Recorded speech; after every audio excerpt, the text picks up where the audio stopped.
नमस्ते। United consciousness, project self, United global peace foundation की तरफ से आप सभी का हार्दिक स्वागत है। दोस्तों, हम लोग रामचरितमानस सीरीज का अध्ययन कर रहे हैं। आज तीसरा सेशन है और हमारा नाम डॉक्टर विक्रांत सिंह तोमर है।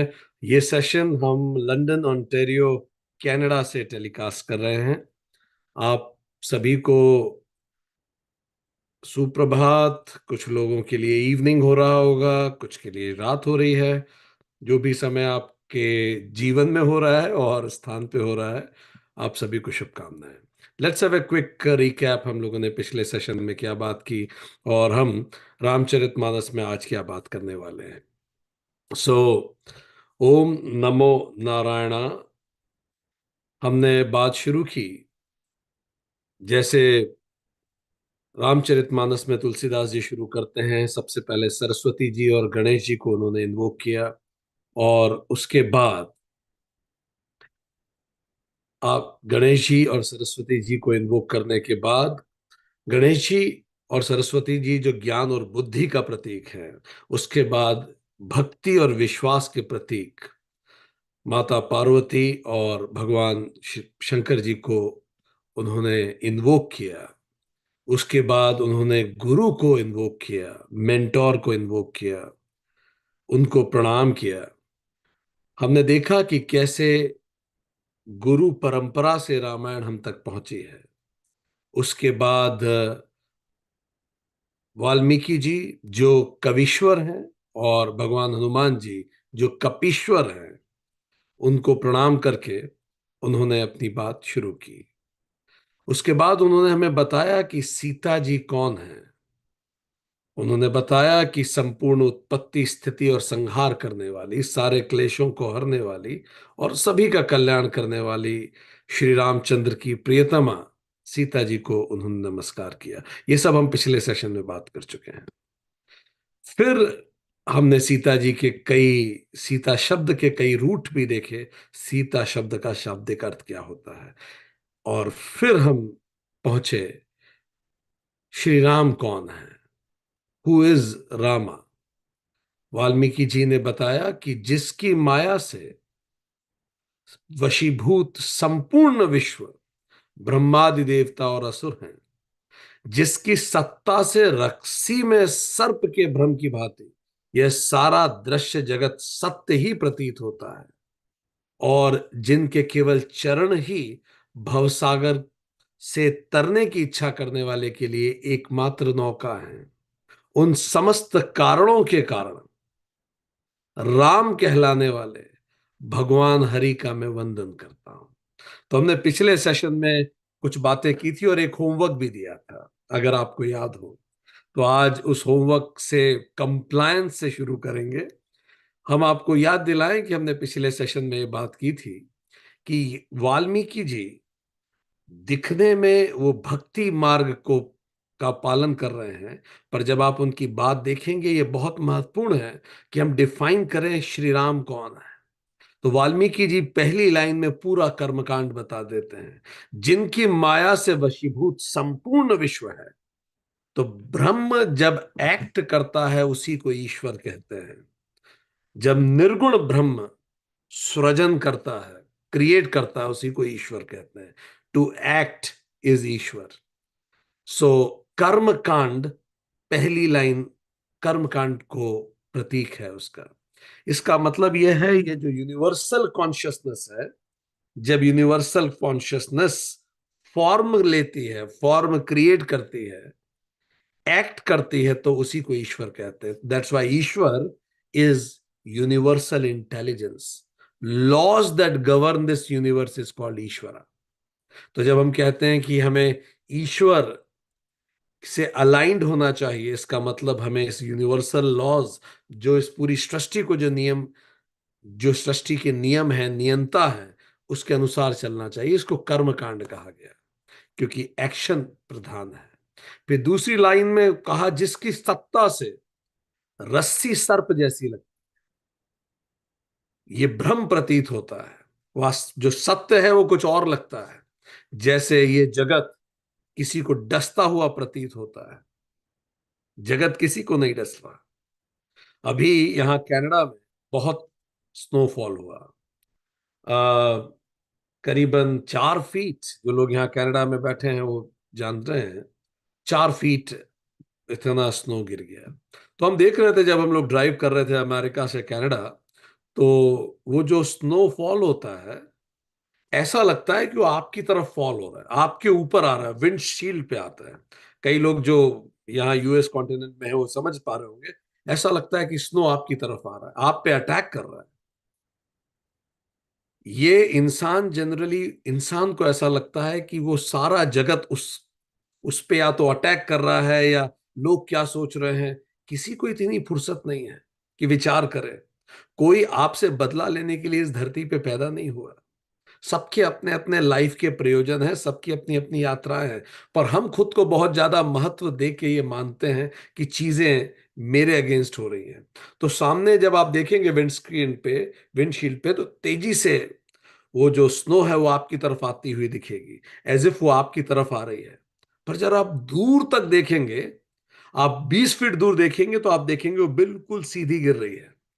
वो ऐसा लग रहा है कि आपकी विंड स्क्रीन पे आ रही है, वो गिर सीधे सस्पेंडेड गिर रही है, पर it appears as if it is coming towards you. इस धरती पे जितने लोग हैं सब अपनी अपने जीवन की यात्राओं पे हैं। आपके स्पाउस जिनके साथ आप एक छत के नीचे रहते हैं, आपके बच्चे, हमें लग सकता है कई बार कि somebody is behaving strange and weird with me. People are people. They are going through their own life. So ये प्रतीत होता है कई बार जगत डसता हुआ, पर ऐसा नहीं है। ये जब हमें सत्य का ज्ञान होता है, जब हम नॉलेज एक्वायर करते हैं, तो हम सबको देखते हैं कि हाँ भाई, मेरे बच्चे मेरे थ्रू आए हैं, मेरे लिए नहीं आए हैं। मेरे स्पाउस की भी अपनी यात्रा है, उसकी यात्रा मेरे लिए नहीं है, उसकी यात्रा उसके लिए है। सो वी को एग्जिस्ट। तो ये ज्ञान कांड है। तीसरा, जिसके केवल चरण से ही भवसागर से तरने की इच्छा करने वाले, सबके लिए एकमात्र नौका प्रभु के चरण है। उनके चरण को पकड़ लीजिए, पादुकाओं को सर पे रख लीजिए, लक्ष्मण की तरह, भरत की तरह, भरत जी की तरह, और आप पूरा भवसागर, इस पूरे संसार को बिना दुख से क्रॉस कर जाएंगे। इसी को तो उपासना कहते हैं। तो 3 लाइनों में उन्होंने तीनों ये मार्ग को बता दिया। अब हमने आपसे पूछा था कि अद्वैत, विशिष्ट अद्वैत और द्वैत, इनमें से किस लाइन में क्या, आ, क्या, कौन सी लाइन अद्वैत के बारे में बता रही है, कौन सी लाइन विशिष्ट अद्वैत के बारे में बता रही है, और कौन सी लाइन द्वैत के बारे में बता रही है। ठीक, थोड़ा सिंपल एक लाइन में समझा दें। अद्वैत मतलब मैं और परमात्मा एक ही है। ठीक। विशिष्ट द्वैत का मतलब मैं परमात्मा का हिस्सा हूं, और द्वैत का मतलब मैं और परमात्मा अलग है, मुझे परमात्मा की भक्ति करनी है। अब चलिए जल्दी से बताइए, तीनों लाइनों में से पहली 1 2 3 जो लाइन है, कौन सी लाइन, तो आप ऑर्डर में लिख दीजिए। अद्वैत के लिए ए लिखेंगे, विशिष्ट अद्वैत के लिए बी लिखेंगे, द्वैत के लिए डी लिखेंगे। तो जो आपको लगता है पहली 3 लाइन है, वो 3 अल्फाबेट चैट बॉक्स में लिखिए। और नहीं भी लिख पा रहे हैं तो कोई चिंता की बात नहीं है, अभी हम इसको समझाने भी वाले हैं। ठीक है। हाँ नहीं, Madhulika ji, if you write 3 words it will be understood कि आप उन तीनों का सीक्वेंस में ही लिखिए। आपको क्या लगता है? ठीक है। ओके, हाँ, जैसे वृंदा जी ने लिखा अद्वैत, विशिष्ट अद्वैत और द्वैत, इन्होंने लिखा। ठीक है। रोहित जी ने लिखा अद्वैत, विशिष्ट अद्वैत और द्वैत। अच्छा, ठीक है, परफेक्ट। और ये बैड किसने लिखा? अच्छा लिखो भाई। ओके, जस्ट किडिंग उदित। ओके, सो द्वैत, डीवीडी भी मधुलिखा जी, डीवीडी। ओके, ठीक है। द्वैत, विशिष्ट अद्वैत और द्वैत। चलिए ठीक है। चलिए जरा समझते हैं। शायद आप अपने आप में से कुछ लोग अपने आंसर बदलें, कुछ लोग कंटिन्यू करें। जरा समझते हैं, पहले इनमें अंतर समझते हैं। ये बड़ा मदद करेगा आपको चीजों को सही पर्सपेक्टिव में रखने के लिए। देखिए, अद्वैत का मतलब दो नहीं है। मैं और मेरा भगवान दो नहीं है। मैं और ब्रह्म दो नहीं है। इसी को अद्वैत कहते हैं। ठीक। इसको थोड़ा सा ऐसे समझें। एक बार श्री राम जी ने पूछा हनुमान जी से, मेरा और तुम्हारा क्या संबंध है? तो हनुमान जी ने उत्तर कहा दिया कि प्रभु ये तो देखने पर निर्भर करता है। यदि देह बुद्धि से देखूं, इस शरीर से देखूं, तो दासो हम, हनुमान राम का दास है। यही सत्य है। अगर मैं शरीर के पॉइंट ऑफ व्यू से देखूं तो दासो हम, मैं आपका सर्वेंट हूं, देह बुद्धया। पर अगर मैं जीव बुद्धया देखूं, ठीक, जीवात्मा के पॉइंट ऑफ व्यू से देखूं, शरीर छोड़ दो, जीवात्मा के पॉइंट ऑफ व्यू से देखूं, so I am part of you, मैं आपका ही एक हिस्सा हूं। हनुमान राम से अलग नहीं है, राम का ही एक हिस्सा हनुमान है। और अगर मैं आत्मा के दृष्टिकोण से देखूं तो मैं आप ही हूं। सो आप किस तरह से देख रहे हैं, वो इन तीन, इसीलिए इसको क्या कहते हैं, दर्शन। ये दर्शन है, आप किस तरह से देखते हैं। थोड़ा सा हम और समझाएं, फिर इस टेबल में जाएंगे। अद्वैत का, अच्छा, द्वैत का मतलब यह है कि सागर और लहरें अलग अलग विषय है। ठीक, लहरें और सागर, सो लहर कभी सागर नहीं हो सकती। सागर सागर है, लहर बहुत छोटा यूनिट है। दूसरा देखने का मतलब यह है कि लहर सागर का ही एक हिस्सा है, उसको विशिष्ट अद्वैत कहते हैं। और लहर कहो या सागर कहो, दोनों पानी ही है, उसको अद्वैत कहते हैं। तो केवल ये देखने का तरीका है, आप किस तरह से चीजों को देखते हैं। How do you see. थोड़ा सा और समझेंगे। अद्वैत के स्थापक कौन थे? आदि शंकराचार्य। ठीक, विशिष्ट अद्वैत रामानुजनाचार्य, और द्वैत माधवाचार्य। दर्शन का आधार क्या है? अद्वैत का मतलब केवल ब्रह्म का अस्तित्व है, ब्रह्म ही रूप लेता है। यहां जो विनीता, उदय और नरेंद्र दिख रहे हैं, ये केवल फॉर्म है, पर अगर आप गहराई से देखें तो ये सब ब्रह्म ही है। जैसे एक ही मिट्टी से एक हाथी, एक घोड़ा और एक बकरी बना दें, पर वो है तो मिट्टी ही। फिर वापस मिला के कुछ और बना दीजिए, वी टेक फॉर्म्स। फाइन। यहां जितने लोग पुरुष बन के बैठे हैं, उन्होंने लाइफ टाइम स्त्री के रूप में बिताया है। जितनी स्त्रियां हैं वो भी पुरुष रही हैं। हम में से सारे लोग पहले पेड़ रहे हैं, हम पशु रहे हैं, तो हम लोगों ने फॉर्म बदला है। यह अद्वैत है। ठीक, आगे बढ़े। विशिष्ट अद्वैत ये कहता है कि जो जीवात्मा है, हम हैं, हम उस ब्रह्म का हिस्सा है। ये पूरा संसार उस ब्रह्म का एक हिस्सा है। ठीक है, ब्रह्म नहीं है, ब्रह्म का हिस्सा है। लहर को आप सागर नहीं कह सकते, लहर सागर का एक हिस्सा है। ये विशिष्ट अद्वैत है। द्वैत ये कहता है कि ब्रह्म और संसार या जीवात्मा अलग हैं एक दूसरे से, और जीवात्मा के जीवन का लक्ष्य उस ब्रह्म की आराधना करना है। ठीक, इसको द्वैत कहते हैं। ब्रह्म का स्वरूप क्या है? अद्वैत में वो निर्गुण होता है, बिना गुण के। वो रूप लेता है तो दिखता है, नहीं तो निर्गुण है। विशिष्ट अद्वैत सगुण ब्रह्म की प्रार्थना करता है, विष्णु के रूप में, भगवान नारायण के रूप में, मूर्ति में। द्वैत भी सगुण की ही पूजा करता है। इसीलिए आप देखेंगे, जैसे क्रिश्चियनिटी वो द्वैत है, जैसे इस्लाम वो द्वैत, जहां एक भगवान है, एक भक्त है, और भक्त के जीवन का लक्ष्य है भगवान की आराधना करना। जीवात्मा और ब्रह्म में संबंध क्या है? अद्वैत कहता है वो तो एक ही है। अद्वैत कहता है कि श्वेता और सरस्वती एक ही है, सरस्वती और ब्रह्म एक ही है। बस जीव खोया हुआ ब्रह्म है, खोया हुआ ईश्वर है। ठीक, और ईश्वर वो जीव है जिसने खुद को पहचान लिया। तो कोई अंतर नहीं है। अहम ब्रह्मास्मि, इसका मतलब कोई अंतर नहीं है। ठीक।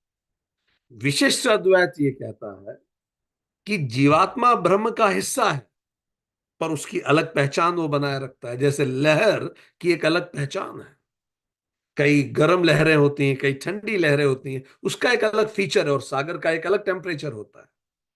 तो जलधाराएं सागर नहीं हो, लाइक दिस। तो वो एक हिस्सा है, उसका अलग पहचान वो बनाए रखता है। ठीक है। द्वैत ये कहता है कि जीवात्मा और ब्रह्म सदा के लिए भिन्न है, वो अलग है।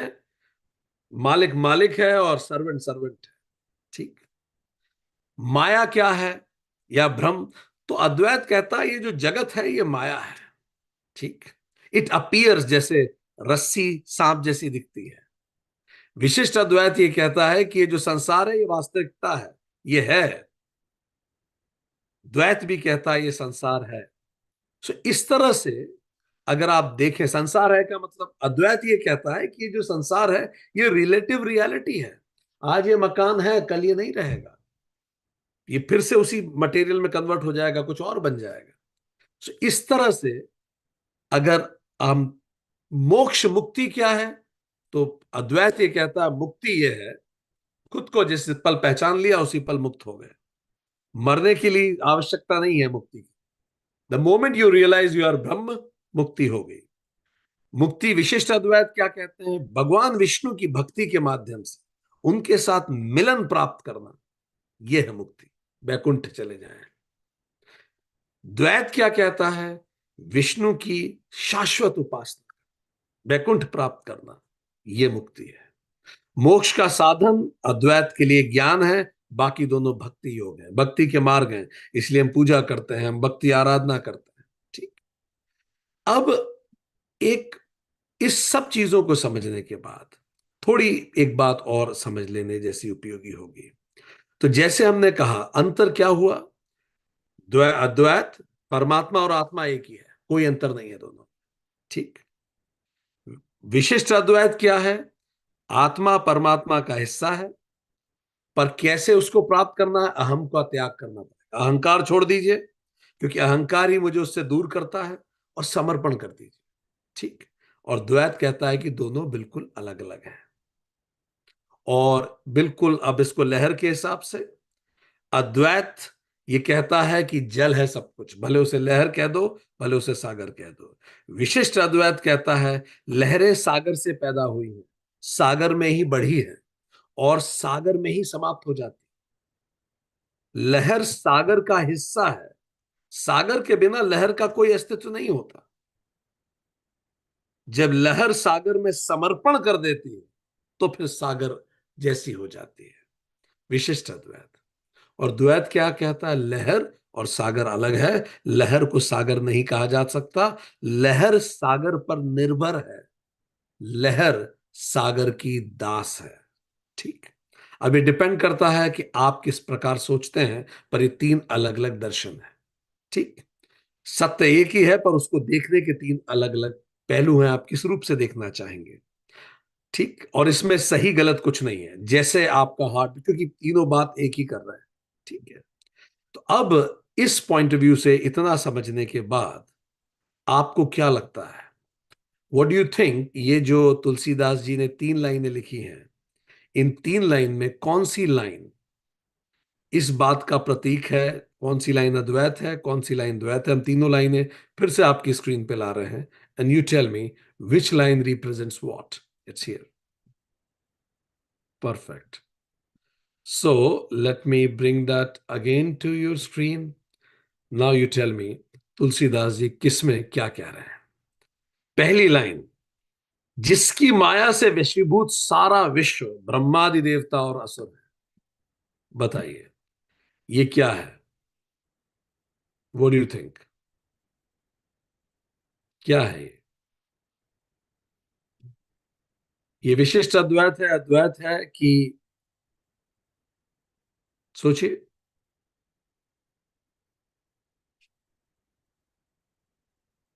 हम्म, लिखते जाइए चैट बॉक्स में।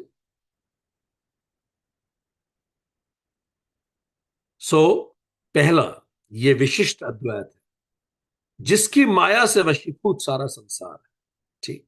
ये सारा संसार उसी की माया से चलता है, ब्रह्मादि देवता असुर, ये सब विशिष्ट अद्वैत है।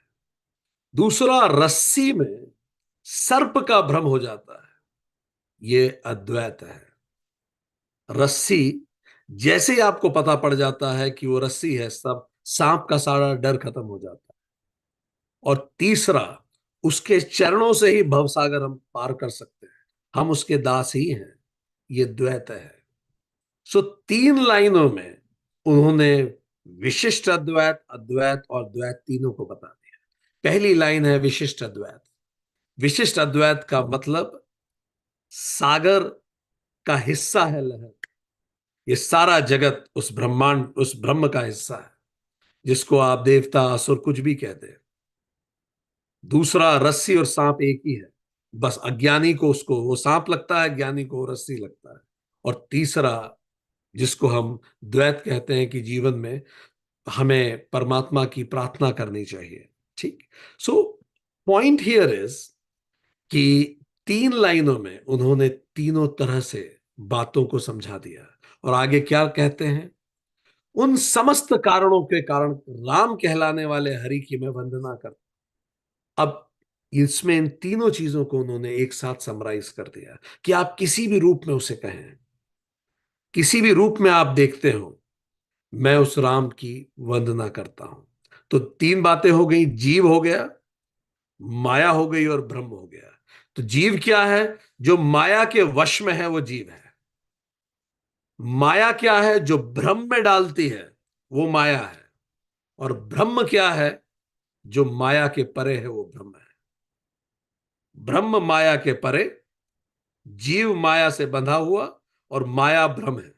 ठीक। तो जिस पल जीव माया से परे होता है, वही जीव ब्रह्म हो जाता है। जिस पल जीव ब्रह्म अपनी माया से जगत रचता है, सो माया जब भी आती है वो हमें, हमारी बुद्धि को लिमिट कर देती है। सो तुलसीदास जी ने यहां तीनों की बात करी। माया के वश में होना जीव का स्वरूप है, वश में करना माया का स्वरूप है, और बंधन से छुड़ा देना ब्रह्म का स्वरूप है। So what is the, so he invoked everything. माया क्या है?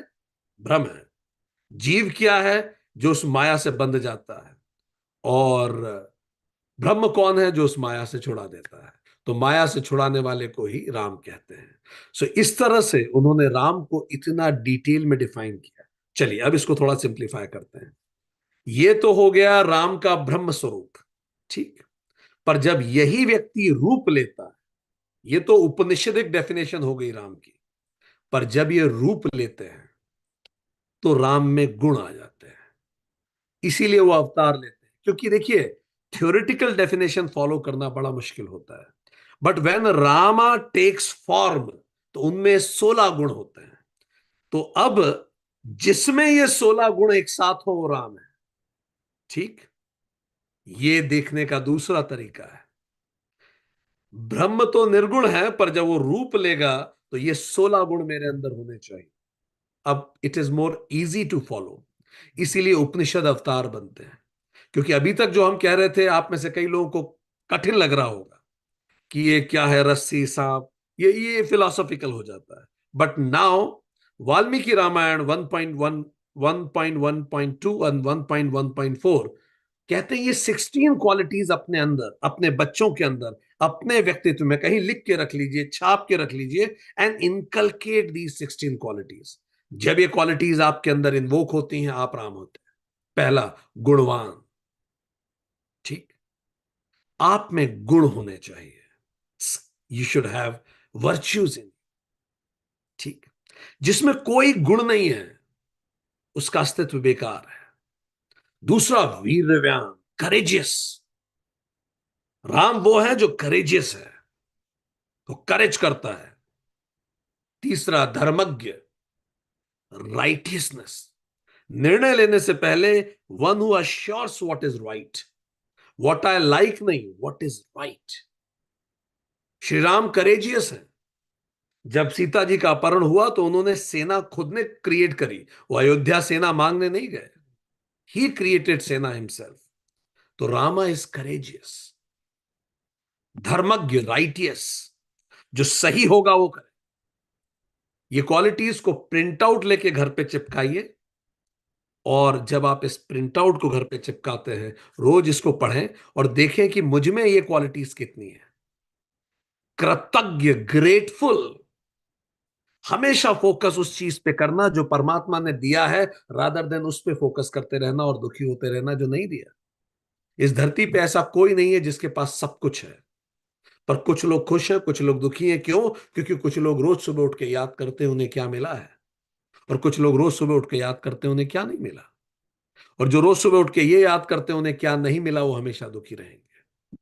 और जो लोग रोज सुबह उठ के ये याद करते हैं कि उन्हें क्या मिला है, वो हमेशा खुश रहेंगे। तो राम जी ग्रेटफुल हैं, उन्हें वनवास भी दे दिया गया। He was grateful. It's a learning opportunity.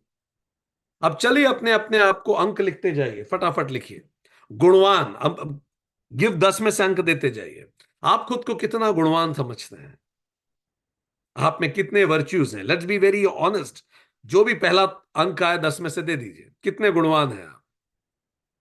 दूसरा, करेजियस कितने हैं? You take initiatives. आप इनिशिएटिव लेते हैं। You can challenge things. Challenge status क्यों? 10 लोग एक साथ बैठे हैं, उसमें आपकी राय कुछ और है, आप में करेज है 10 लोगों के सामने खड़े होके अपनी राय कह देने। बाकी सब लोग कुछ और कह रहे हैं, आप में करेज है कि वहां खड़े होके आप अपनी बात कहते हैं। लिखिए अंक, देते जाइए। कितने करेजियस हैं आप? उस मीटिंग में सब कुछ सब कह रहे हैं बी सही है, पर आप खड़े होकर कह रहे हैं नहीं मुझे लगता है ए सही है। कितने करेजियस हैं?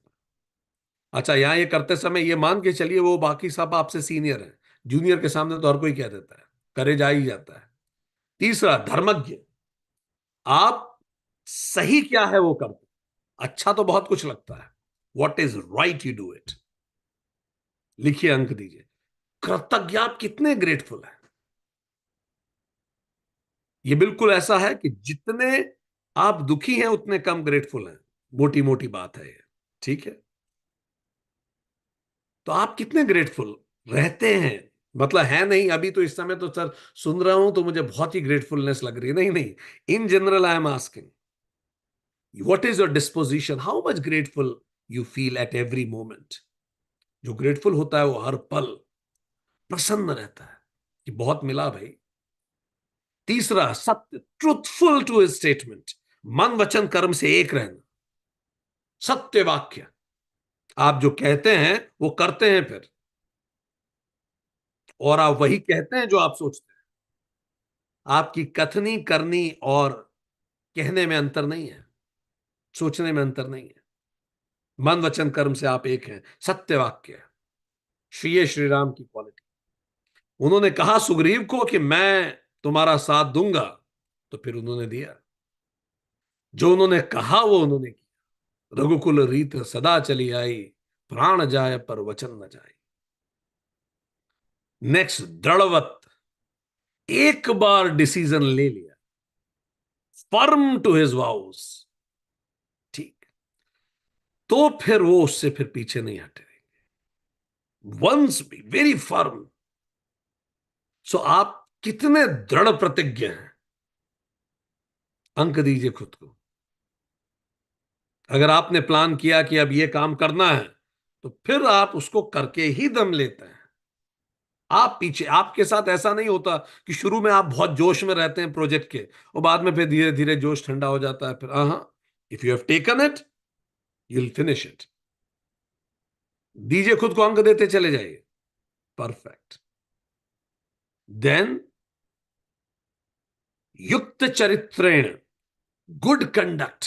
आपका कंडक्ट, आपका कैरेक्टर बहुत अच्छा है ओवरऑल। सर्वभूतेषु हितः। आप सभी के हित की सोचते हैं, केवल व्यक्तिगत हित की नहीं। सेल्फिश इंटरेस्ट से प्रेरित ना होते हुए आप कॉमन गुड से प्रेरित रहते हैं। ठीक। अब ये कॉमन गुड की परिभाषा बढ़ाते जाइए। कई बार परिवार मेरे लिए कॉमन गुड है, समाज, देश, विश्व। विद्वान, you are a learned person. आप खुद को कितना विद्वान समझते हैं? अंक लिखिए। विद्यावान, विद्वान कौन होता है? विद्यावान होता है। विद्यावान का मतलब क्या होता है? सा विद्या या विमुक्त।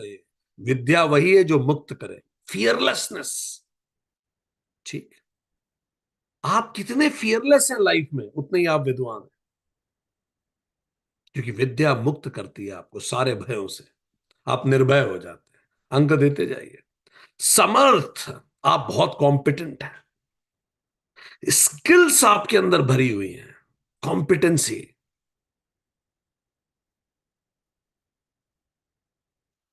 एक प्रिय दर्शन, solely delightful in appearance to everybody. Fine. कोई भी आपसे मिलता है, you bring delight and joy to that person. It's your commitment. कोई भी नरेंद्र जी से मिलेगा, जब भी मिलेगा, that person will feel good. आप जब भी किसी से मिलते हैं, उसे अपने होने पर अच्छा महसूस कराते हैं, उसे छोटा महसूस नहीं होने देते। You make it sure that the person should feel good about himself. आत्मवान, self restraint, you can control your senses. मीठा नहीं खाना तो नहीं खाना, आप सेंसेस को कंट्रोल कर सकते। आप कब क्या कहां देखेंगे वो आप निर्धारित करेंगे। आप कब कहां क्या सोचेंगे वो आप निर्धारित करेंगे। सेंसेस पे आपका कंट्रोल है। जीत क्रोध, हु हैज कॉन्कर्ड एंगर। आपको गुस्सा नहीं आता, आप गुस्से को कॉन्कर कर चुके हैं। ठीक। द्युतिमान, स्प्लेंडर है आपके अंदर। आपके अंदर तेज है। You are full of energy and तेज, विगर, स्प्लेंडर है आप। अनसूयक, किसी से जलन नहीं होती, किसी से जलन नहीं होती। कभी ऐसा नहीं लगता ये मेरे पास होना चाहिए। परमात्मा ने उसे दिया, बहुत अच्छी बात है। जात रोषस्य संयुगे देवा च विभक्त विभ्यति। जब आप उतरते हैं मैदान में, तो फिर आप इस आत्मविश्वास से उतरते हैं कि भले सामने देवता ही क्यों ना हो, आपके सामने आने पे वो तक घबराने लगते हैं। आपको कभी घबराहट नहीं होती। No anxiety when you enter into battle. किसी तरह की कोई एंजाइटी आपको कभी नहीं। सो ये 16 गुण, जब वाल्मीकि जी ने पूछा था नारद जी से, ऐसा कोई है इस युग में जिसमें ये गुण हो, तो नारद जी ने कहा था वो श्री राम है। अब ध्यान से देखिए, अद्वैत की दृष्टि से देखेंगे तो राम कौन है? वो जो पिछली डेफिनेशन है, ये अद्वैत वाले राम है। ठीक। और जैसे ही आप द्वैत से देखेंगे तो ये राम है। अब जिससे आप ज्यादा बेहतर कनेक्ट कर सकते, ये भी राम है, वो भी राम है। ठीक। सो आप जिससे बेहतर कनेक्ट कर सके। चलिए अब अपना स्कोर लिख दीजिए चैट बॉक्स में, कितना परसेंटेज लेके आए हम। सो वी आर, हम कितना प्रतिशत लेके आए हैं, ये प्रतिशत बताता है हम प्रभु के मार्ग पर चल रहे हैं। पर जितना भी अंक आया 160 से डिवाइड करके परसेंटेज निकाल दो। Quick quick quick. अगर आपने स्कोर किया है टोटल खुद को। So these are the qualities one should develop in our self. Fine, perfect, 65%। Yes, keep writing. So these are the qualities जो हम में होनी चाहिए। और आगे बढ़ते हैं। बहुत अच्छा। तो अभी तक हमने क्या देखा? हमने ये अब इसके आगे तुलसीदास जी बता रहे हैं कि मैंने क्यों लिखी रामचरितमानस। अब बताइए, आप जल्दी से चैट बॉक्स में लिखिए, why do you think Tulsidas ji Ramcharitmanas लिख रहे हैं? क्यों लिखी होगी उन्होंने? जल्दी से बताइए, what do you think, why Tulsidas ji is writing Ramcharitmanas? जब ये रामचरितमानस खत्म होगी तो ये हमारे परसेंटेज 100 की तरफ बढ़ जाने चाहिए। ठीक है, चलिए हम लोगों के लिए लिखते जाइए, नॉर्मल लोगों के लिए। अब तुलसीदास जी बताने वाले हैं कि मैंने ये रामायण लिखी क्यों है, ये रामचरितमानस क्यों लिखी है। बहुत सुंदर, बहुत सुंदर। देखिए, अब आप बताइए, आपकी स्क्रीन पे आ गया है। क्या कहते हैं वो? स्वांत सुखाए तुलसी रघुनाथ गाथा।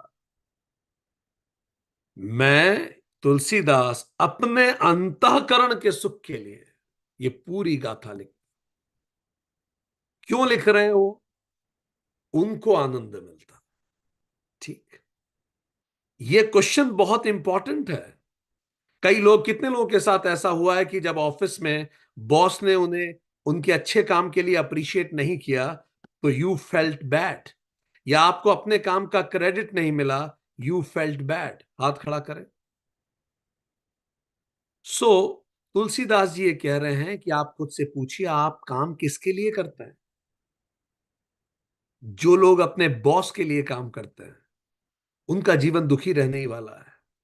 पर अगर आप काम अपने सुख के लिए करते हैं, तो आप हर स्थिति में प्रसन्न रहेंगे। अपने अंतःकरण के सुख के लिए काम कीजिए। आपको किसी प्रेरणा की जरूरत नहीं पड़ेगी कभी भी। आप रात को 12 बजे भी सोएं, 1 बजे भी सोएं, आप 3 बजे उठ जाएंगे, अगर आप खुद के लिए वो काम कर रहे हैं। इससे आपको सुख मिलता है। यही माताओं का फीचर होता है। जब वो अपने बच्चे के लिए कुछ करती हैं, तो उन्हें सुख मिलता है उसमें। इसीलिए उनकी सारी थकान एक तरफ रह जाती है, वो अपना बेस्ट पोटेंशियल लेके आती हैं। बच्चे के लिए नहीं, वो उनको प्रसन्नता होती है बच्चे के लिए कुछ करके। सो आप जो भी काम करें जीवन में, अपने अंतःकरण के सुख के लिए कीजिए। ठीक।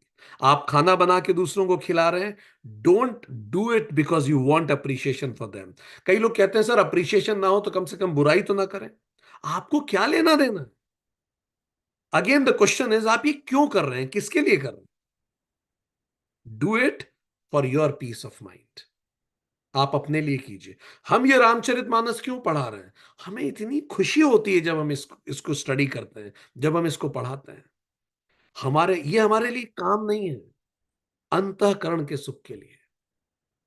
तो एक क्वेश्चन हमेशा खुद से पूछिए, for whom do you work? आप बॉस के लिए काम करते हैं, या आप खुद के लिए काम करते हैं? खुद के लिए काम करते हैं क्योंकि आप जो वेतन लेके जाते हैं, वो आपका धर्म है कि आप उतना काम करके दें। मैं खुद के लिए काम करता हूं, तो बॉस तारीफ करे या बुराई करे, उसका कोई असर नहीं पड़ना चाहिए। ठीक। आप किसका सपना जी रहे हैं? कई लोग पूरा जीवन भर दूसरों का सपना जीते रहते हैं, क्योंकि उनके पिताजी की इच्छा थी, इसीलिए वो इंजीनियर बने हुए हैं। चलिए जल्दी से चैट बॉक्स में लिखिए, आप में से जिसने जो भी ग्रेजुएशन किया है, वही ग्रेजुएशन क्यों चूज किया। लिखिए जल्दी से चैट बॉक्स में, right one liner answer, why did you choose that graduation जो आपने चूज किया था। याद कीजिए, वापस सोचिए, उस समय 12th में है आप, वो ग्रेजुएशन क्यों किया था आपने, जो किया था। लिखिए चैट बॉक्स में, याद कीजिए, what was in your mind to make career. ठीक है, हॉट मार्केट फॉर करियर, लिखते जाइए। Why did you do that engineering, और बीकॉम और बीएससी क्यों किया था उस समय? साइंस सीखने के लिए। ठीक है, इंटरेस्टिंग था।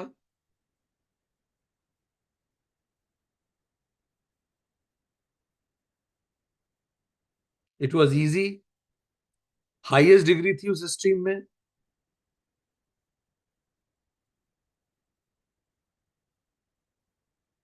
For security and financial independence, just to get degree. ठीक। कितने लोगों के साथ ऐसा हुआ था कि किसी ने सजेस्ट किया था और बाकी लोग भी वो कर रहे थे, तो लगा कि यही ठीक है। अच्छा ये बताइए, आप में से कितने लोगों ने अमेरिका आके या बाद में जो ग्रेजुएशन किया है और आज करियर में जो कर रहे हैं उसमें अलग है? जिस चीज में ग्रेजुएशन किया था करियर में आज वो नहीं कर रहे हैं। Can you raise your hand? I found many people जिन्होंने इंजीनियरिंग किया और उसके बाद अभी वो मैनेजमेंट में है। आई फाउंड मेनी पीपल जो मैनेजमेंट में थे और आज वो टेक्निकल काम कर रहे हैं। Perfect. So the point is, we do it. कई बार हमें खुद को पता नहीं होता। वाल्मीकि जी, तो तुलसीदास जी कह रहे हैं, जो भी काम करें लाइफ में, वो अपने अंतःकरण के सुख के लिए कीजिए, आप लंबे समय तक कर पाएंगे। दूसरों के सपनों को आप लंबे समय तक जी नहीं पाएंगे। तो तुलसीदास जी कहते हैं, जब भी आप अपने अंतःकरण के सुख के लिए करते हैं तो डिसिप्लिन उसका बाय प्रोडक्ट है। डिसिप्लिन उसका बाय प्रोडक्ट होगा, आपको प्रयास करने की जरूरत नहीं पड़ेगी। चलिए अब आगे बढ़ते हैं। अब वो ये बता रहे हैं कि ये मैंने अपने अंतःकरण के सुख के लिए तो किया है, पर ये पढ़ने वालों को, सीखने वालों को इससे क्या मिलेगा। तो ये जो आने वाली पंक्तियां हैं, इसको भी कहीं लिख के रख लेनी चाहिए। रोज सुबह उठ के पढ़े। मूक होई बाचाल, पंगु चढ़ई गिरबर गहन, जासु कृपा सो दयाल, द्रवौ सकल मलि कली मल दहन। जिसकी कृपा से गूंगा तक बोलने वाला हो जाता है, लंगड़ा लूला दुर्गम पहाड़ पे चढ़ जाता है, वे कलयुग के समस्त पापों को जला डालने वाले भगवान मुझ पर द्रवित हो। ये भाव होना चाहिए जब आप पढ़ रहे हैं, जब आप सीख रहे हैं। इस कदर विश्वास होना चाहिए। आप में से कितने लोगों ने अरुणिमा सिन्हा का नाम सुना है? हाथ खड़ा करें। Arunima Sinha, can you raise your hands? ये जो दूसरी लाइन आप देखिए, आप सब जानते हैं। अरुणिमा सिन्हा को रेलवे ट्रेन से बाहर फेंक दिया कुछ लोगों ने, उनका एक पैर कट गया। कौन कल्पना कर सकता था कि वो एक पैर से माउंट एवरेस्ट चढ़ जाएंगे। जिनकी कृपा से इंसान कितनी भी परेशानियों के बीच में अपने जीवन के माउंट एवरेस्ट को अचीव कर सकता है, वो श्री राम है। तो जब हम इस ग्रंथ को पढ़ रहे हैं तो आप देखेंगे कि it will invoke best qualities in us. अभी आपको हिचक होती है बात रखने में, जैसे जैसे ग्रंथ आगे बढ़ेगा। अभी तो श्री राम का जीवन शुरू नहीं हुआ है, ये तो केवल भूमिका बन रही है। जैसे जैसे ग्रंथ आगे बढ़ेगा आप देखेंगे आपकी कम्युनिकेशन स्किल इंप्रूव होगी, आपकी पीस ऑफ माइंड बढ़ेगी, वो 16 क्वालिटीज आपके अंदर बढ़ना चालू हो जाएगी। कलयुग के पापों को जला देने वाले भगवान हमारी लाइफ के जितने चैलेंजेस हैं, जो हमें गलत करने के लिए प्रेरित करते हैं, उन सबको खत्म कर सकते हैं। आगे बढ़ते हैं। अब तुलसीदास जी इसके बाद जब उन्होंने बता दिया श्री राम कौन है, मैं क्यों लिख रहा हूं और पढ़ने वालों को क्या बेनिफिट होगा, उसके बाद देन ही इन्वोक्स गुरु। वो गुरु वंदन करते हैं और लगातार आने वाली बहुत सारे दोहों में वो गुरु के वंदन करते हैं। वो 16 क्वालिटीज ऑफ गुरु बता, ये है 16 क्वालिटीज ऑफ गुरु। पहला, कृपा के समुद्र है। We all should have a mentor in life. क्योंकि मेंटोर कौन होता है? ये क्वालिटीज ऑफ अ गुरु है, कृपा के समुद्र है। तुलसीदास जी कहते हैं गुरु कृपा रखता है। वो नर रूप में हरि है, गॉड सेंट मेंटोर है। वो भगवान ने भेजा है उसे आपको मदद करने के लिए। माया मोह रूपी घने अंधकार का नाश करने वाला गुरु होता है। इसीलिए शास्त्र कहते हैं गुरु मृत्यु है। वो कड़वे वचन भी आपको कई बार बोलेगा और आपके अंदर जो इग्नोरेंस है उसको खत्म करेगा। You ask questions, you get it the right answer. रज की वंदना, आप याद करें हनुमान चालीसा में ऐसे ही शुरू हुआ था। गुरुचरण सरोज रज निज मन मुकुर सुधारी। उनके अस्तित्व और उनके होने से, उनकी धूल तक से मैं खुद को पवित्र कर पाता, क्योंकि उनकी presence makes me feel better. गुरु की प्रेजेंस से मैं बेहतर फील होता करता। एक बार और संजीवनी है। कई बार लाइफ में बहुत लो फील होता है, पर अगर सही मेंटोर मिल जाता है तो सही मेंटोर आपको, अर्जुन को जैसे कृष्ण जी ने रिवाइव किया था, ऐसे रिवाइव कर। एक देश में एक बड़ा चित्रकार था, तो वो जब बिल्कुल यंग था तो उसने सोचा कि मैं एक ऐसा चित्र बनाऊं जिसमें भगवान का रूप दिखता हो। ऐसे व्यक्ति का चित्र बनाऊं जो बहुत ही सात्विक हो। उसने बहुत ढूंढा ऐसे व्यक्ति को, जंगल जंगल भटका, गांव गांव भटका, ऐसा व्यक्ति जिसकी आंखों में भगवान नाचता। तो उसको एक व्यक्ति मिला, उसने उसका चित्र बनाया। एक छोटा सा बच्चा था, गाय चराता था, चरवाहा था। उस बच्चे में उसकी मुस्कुराहट में भगवान नाचता था, उसकी आंखों में सत था। तो उसने उसका सुंदर चित्र बनाया और वो चित्र की लाखों प्रतियां बिकी। वो बहुत फेमस हो गया। जैसे मोनालिसा का चित्र है, ऐसे उस बच्चे का चित्र बड़ा फेमस हो गया। सबको देख के बड़ी उसे शांति मिलती थी। 20 30 40 साल बाद, 40 साल बाद उसके मन में, अब वो संभ्रांत हो गया था चित्रकार, उसके मन में विचार आया कि मैं अब शैतान की भी एक छवि बनाऊं। मैंने एक भगवान की तो बना ली, अब एक शैतान की भी बनाऊं।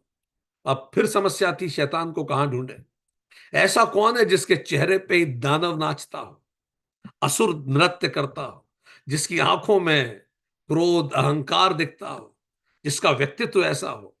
बहुत ढूंढा। वो हर जगह गया, पागल खाने गया, शराब खाने गया, जुए घर गया। कहां ढूंढेंगे आप शैतान को? ठीक है। वो सारी ऐसी जितनी खराब जगह हो सकती थी वो सब जगह गया। ठीक है। मतलब उसका स्वरूप नर्क स्वरूप हो, ऐसा व्यक्ति ढूंढ रहा था कि उसको देखते ही नर्क का आभास हो जाए। वो बोले तो लगे बस अब नर्क घटित हो गया। ऐसा व्यक्ति ढूंढ रहा था। तो फाइनली उसे एक जेल में ऐसा व्यक्ति मिल गया। उसको देखते ही महसूस हो रहा था कि ये पूरा नर्क अगर रूप ले, जैसे धर्म रूप ले तो राम है, और नर्क रूप ले तो यही व्यक्ति है। तो उसने निर्धारित किया कि उस पता लगाया तो कई उसने हत्याएं की थी, और बड़ा खराब उसका जीवन था, और उसको फांसी पे लटकाया जाने वाला था। तो उसने फिर उससे परमिशन लेके कि अब आप तो जा ही रहे हैं, आपका चित्र बनाओ। ऑथेंटिक नर्क एंड ऑथेंटिक स्वर्ग दोनों का वो बनाना चाहता था। तो वो चित्र बनाना उसने चालू किया और बहुत सुंदर उसने चित्र बनाया। फिर फांसी के एक दिन पहले उस व्यक्ति के पास गया और उसको कहा कि आपने ये मुझे परमिशन दी, तो मैं आपको बताना चाहता हूं कि मैंने पहले ये बनाया था, अब ये बनाइए। मेरी दो बेस्ट प्रतियां हैं, कृतियां हैं। जो सर्वश्रेष्ठ व्यक्ति है जिसकी आंखों में परमात्मा तैरता है, और दूसरा शैतान जिसकी आंखों में दानव नाचता है। तो दोनों फोटो देख के वो आदमी रोने लगा, और रो के जब वो रोने लगा तो चित्रकार ने पूछा कि तुम्हें मृत्यु, तुम फांसी पे चढ़ रहे हो इसलिए रो रहे हो? उसने बोला नहीं, मैं इसलिए नहीं रो रहा, मैं इसलिए रो रहा हूं कि वो जो पहला चित्र था वो भी मेरा ही था। तो हम सब जब पैदा होते हैं हमारी आंखों में परमात्मा नाचता है। हम इतने प्योर होते हैं, पर फिर जीवन अपने थपेड़े देता है। उसने मेरे साथ बुरा किया, किसी पे विश्वास नहीं करना। इसने ऐसा किया, सारी दुनिया बुरी। सब जेलस करते हैं, अपना अपना केवल देखो। ये कुछ नई नई चीजें धीरे धीरे हमें सिखाई जाती हैं, और धीरे धीरे वो भगवान कम होता जाता है। पर गुरु अश्योर करता है कि हमारी जो परमात्मा का स्वरूप हमारे अंदर है वो निर्मल बना रहे। इसीलिए छठा पॉइंट, वो सारे भवरोगों का नाश कर। शिव जी के शरीर पे जो भभूति है वही गुरु है कहा गया। ठीक। मन के मैल को दूर कर देता है गुरु। उनके चरणों की, तुलसीदास जी लिख रहे हैं, उसके चरणों के जो अंगूठे का जो नाखून है उसका प्रकाश इतना होता है जैसे मणियों का प्रकाश होता है। एक बार गंगा जी गई ब्रह्मा जी के पास कि कलयुग में तो इतना पाप हो रहा है, लोग पाप धोने मुझ में आ जाते हैं, इतने लोग पाप धोएंगे तो मैं मैली हो जाऊंगी। तो ब्रह्मा जी ने गंगा जी को कहते हैं आशीर्वाद दिया कि कलयुग में यदि कभी भी कोई भी संत एक पल के लिए भी एक पैर भी गंगा में रख देगा तो उसके पैर के नाखून से गंगा पुनः पवित्र हो जाएगी। सो, और 10वां पॉइंट, हृदय में दिव्य दृष्टि उत्पन्न हो जाती है। Guru will make you see right things. अज्ञान समाप्त होता है। Heart becomes, our heart chakra opens. हम किसी के लिए जेलसी नहीं रखते। जब एक आपकी लाइफ में एक मेंटोर होता है, ये उसके बाय प्रोडक्ट्स है। दुख और सुख को आप एक जैसा देखने लगते हैं। इसीलिए कहते हैं वो आंखों का काजल है, उनके पैर की धूल। इसका मतलब क्या है? आपके देखने के तरीके को ठीक करते हैं, आप सही ढंग से चीजों को देखते हैं। ठीक। नेत्रों के दोष दूर कर देता है, और विवेक रूपी नेत्रों को निर्मल करता है, आप विवेक से देख पाते हैं चीजों को। सो तुलसीदास जी ने कहा कि अब शुरू कर रहे हैं वो राम कथा। तो उन्होंने अपने गुरु को इवोक किया, जो 16 क्वालिटीज हमें जनरेट करते हैं। गुरु में एक क्वालिटीज होती हैं। इसके बाद वो कहते हैं न केवल ये संत समाज तीर्थराज होता है, ये बहुत सुंदर बात अब वो कह रहे हैं, ये हम सबको सीखने लायक है। सत्संग, संतों का साथ होना जरूरी है। अब देखिए कितनी सुंदर बात कह रहे हैं। संत कौन होता है? कैसा व्यक्ति संत होता है? संतों का चरित्र कपास की तरह शुद्ध होता है, जिनका फल नीरस, उज्जवल और गुणमय होता है। ठीक। संत स्वयं दुख सहकर दूसरों के छिद्रों को ढकता है, इसलिए जगत में वंदनीय होता है। तो संत क्या होता है? वो कपास की तरह होता है। तो कपास की जो डोडी होती है, अगर किसी ने खाई है, वो नीरस होती है, उसमें कोई रस भी नहीं होता, किसी ने चखी भी हो। तो इसका मतलब, रस नीरस होने का क्या मतलब है? संत नीरस होता है, इसका मतलब ऐसा नहीं है कि उसमें कोई इमोशन नहीं होता है। इसका मतलब वो राग द्वेष का रस नहीं होता उसमें, वो किसी से गुस्सा या किसी को प्रेम नहीं, इसीलिए वो राग द्वेष में नहीं फंसता, फेवरेटिज्म नहीं होता उसमें। ही टेक्स पीपल अलाइक, वो सबको एक जैसा देखता है, इसलिए संत नीरस होता है। सो वो चीजों को जैसी है वैसे देखता है। तो एक गांव की एक घटना है। एक बूढ़ा व्यक्ति था, बहुत गरीब था। ठीक है। उसके पास एक बड़ा सुंदर सा घोड़ा था। वो घोड़ा इतना सुंदर था कि राजा को जब पता लगा उस घोड़े के बारे में, तो राजा ने कहा कि भाई मैं खरीदना चाहता हूं। पर उस बूढ़े ने बेचने से मना कर दिया। अब राजा खरीद रहा है, कितना पैसे दे सकता था? तो लोगों ने कहा कि तुम बड़े मूर्ख हो, तुमने इतना अच्छा पैसा कमाने का मौका गवा दिया, तुम गरीब हो, बेच देते राजा से ज्यादा तुम्हें कौन कीमत दे सकता? बहुत गलत किया, तुम्हारा गलत निर्णय था। पर वो संत स्वरूप था, नीरस था, चीजों को एज इट इज देखता था। उसने कहा कि ये सही हुआ या गलत हुआ, ये तो भविष्य बताएगा। अभी तो बस इतना है कि मैंने घोड़े को नहीं बेचा। एक दिन उसका घोड़ा भाग गया, तो लोग फिर कहने लगे तुम तो बड़े मूर्ख निकले। अब घोड़ा भी भाग गया, जब बेच देते तो कम से कम कुछ पैसा आता। तो उसने फिर से कहा ये अच्छा है या बुरा है, ये it is too early to say it, बस अभी इतना कहिए कि घोड़ा भाग गया। घोड़ा कुछ दिनों बाद वापस आया और उसके साथ 15 घोड़े और आ गए जंगल से। तो लोग बड़े खुश हो गए कि अरे वाह यार, अब तो तुम्हें 15 घोड़े मिल गए, अब तो तुम एक बेच दोगे तो भी तुम्हारे पास बहुत बड़ा सौभाग्य है तुम्हारा। तो उसने फिर कहा सौभाग्य है या दुर्भाग्य ये तो भविष्य बताएगा, पर अभी इतना सही है कि मेरे पास 15 घोड़े हैं, बस इतना कहिए, फैक्ट। ठीक। इसको नीरस होना कहते हैं, न्यूट्रल होना। ये सौभाग्य है दुर्भाग्य है तो भविष्य बताएगा, अभी फैक्ट क्या है? फैक्ट इज कि मेरे पास 15 घोड़े हैं। बहुत जल्दी निर्णय लेने की आवश्यकता नहीं। कुछ समय बाद हुआ यह कि उसका बच्चा उन घोड़ों को ट्रेनिंग दे रहा था, उसका लड़का, और वो घोड़े से गिर गया, उसका पैर टूट गया। तो लोगों ने कहा अरे तो बड़ा दुर्भाग्य, एक ही बेटा, उसका पैर टूट गया, वो घर बैठ गया। उसने कहा कि नहीं, it is again too early to decide ये सौभाग्य है कि दुर्भाग्य है। Let future decide this. अभी आप इतना कह सकते हैं कि बेटे का पैर टूट गया, बस ये बात सच है, बेटा घर बैठ गया। इतने में क्या हुआ कि युद्ध डिक्लेयर हुआ, और सारे गांवों से युवाओं की भर्ती होने लगी युद्ध के लिए कि कौन अपना बलिदान देंगे। तो इस गांव के सारे युवा भर्ती हो गए, युद्ध में बलिदान देने के लिए जाना पड़ा उन्हें, बेमन से जाना पड़ा। पर इसका पैर टूटा था तो ये जा ही नहीं पाया, ये घर पे ही रहा। राजाज्ञा के बाद भी इसको युद्ध में नहीं जाने की आवश्यकता पड़ी। लोगों ने फिर कहना चालू किया बड़ा सौभाग्य तुम्हारा। तो संत जो होता है वो स्थिर रहता है, और बाकी लोग अभी बहुत खुश हैं, कल बहुत दुखी हैं, फिर बहुत खुश हैं, बहुत दुखी हैं। तो संत नीरस होता है, उज्जवल होता है, मतलब उसमें प्रकाश होता है ज्ञान का, निर्मल होता है वो, इसलिए उज्जवल होता है, किसी के लिए राग द्वेष नहीं रखता। गुण होते हैं उसमें, जैसे कपास में गुण है। और कपास क्या करता है? स्वयं दुख सहता है, कपास को धुना जाता है, पीटा जाता है, उसका रेशा रेशा अलग करके कपड़ा बनाया जाता है और कपड़ा दूसरों की कमियों को ढकता है। सो अब तुलसीदास जी कह रहे हैं कि मैं तीर्थ संत समाज रूपी तीर्थराज को नमस्ते करता हूं। ये लाइन कितनी सुंदर है, देखिए जो अगले दोहे में कह रहे हैं। मुद मंगलमय संत समाजू, जो जग जंगम तीर्थ राजू। आप में से कितने लोग पिछले एक साल में किसी तीर्थ नहीं गए? हाथ खड़ा करें। आपने किसी तीर्थ यात्रा नहीं करी। कोई दुखी होने की आवश्यकता नहीं है विनीता, दैट्स ओके।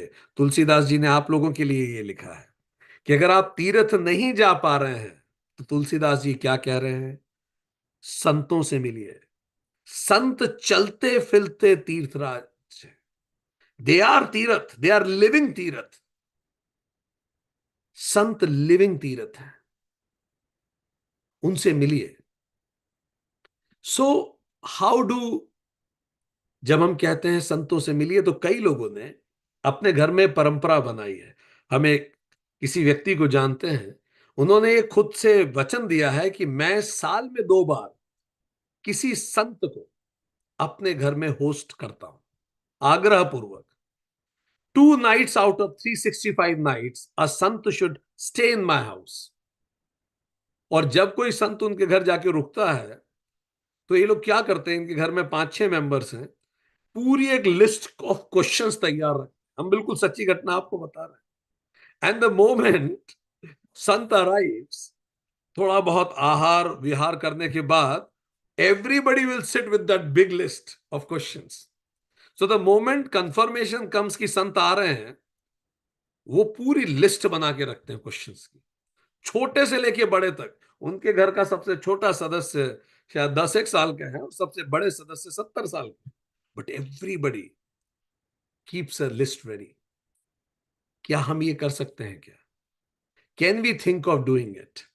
क्या हम इस पे विचार कर सकते हैं कि जब भी हम संतों से मिलें, 90% संत को बोलने दें और अपनी लिस्ट ऑफ क्वेश्चंस लेके जाएं, so that we can learn a lot. क्योंकि संत चलता फिरता तीर्थराज है। तीर्थ क्या होते हैं?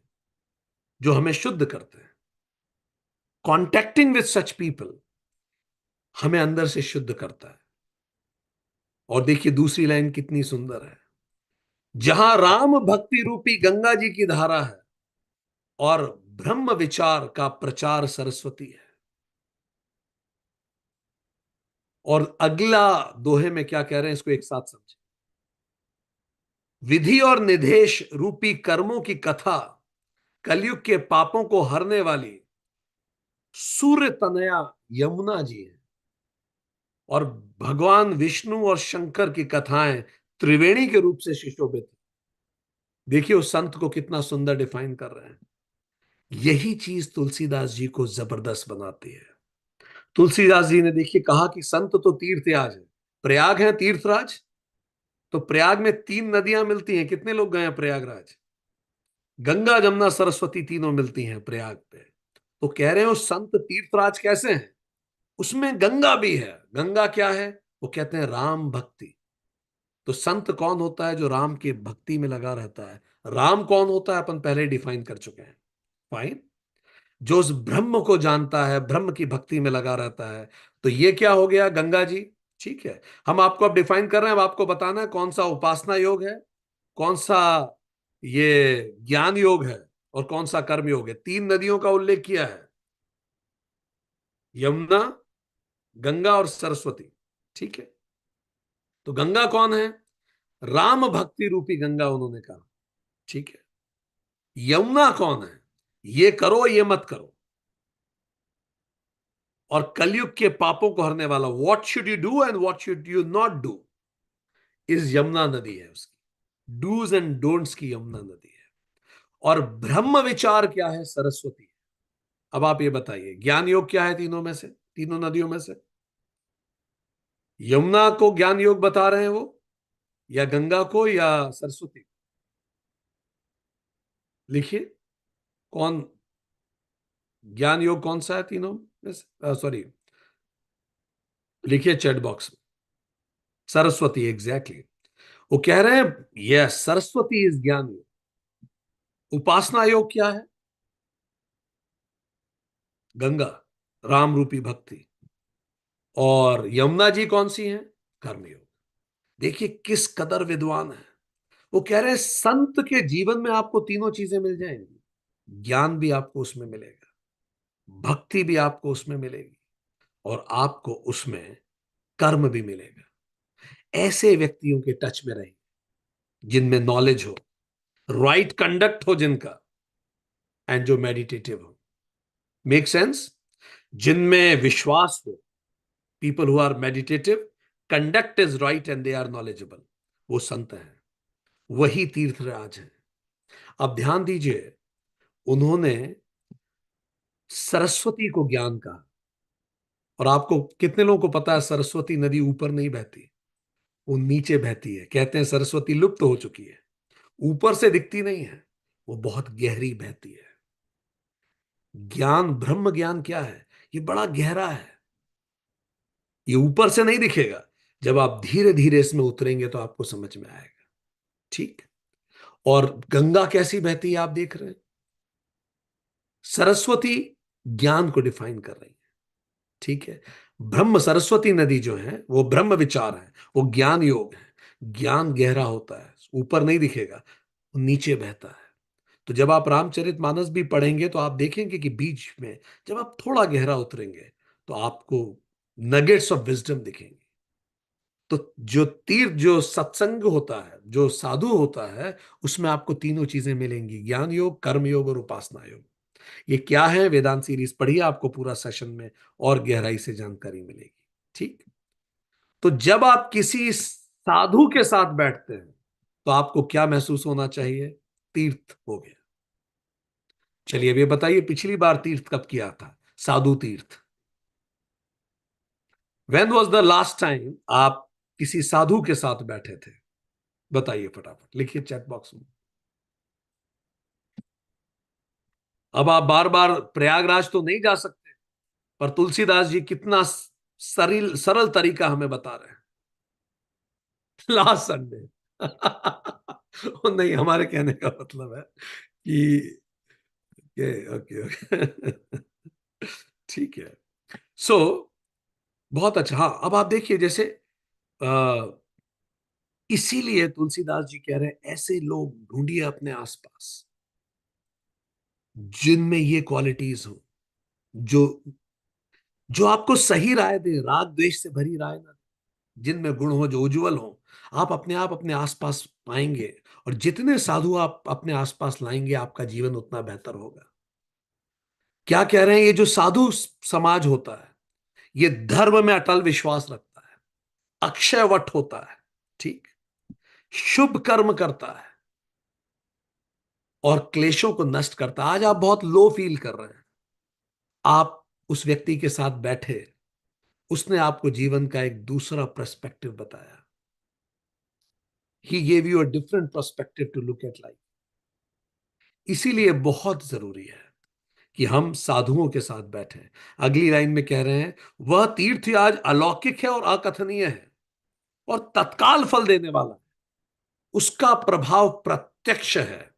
जब आप एक राइट माइंडेड व्यक्ति के साथ बैठते हैं, फाइन, तो इमीडिएट इंपैक्ट क्या होता है बताइए आप किसी राइट माइंडेड व्यक्ति के साथ बैठे, बहुत पॉजिटिव व्यक्ति है, what will be the immediate impact?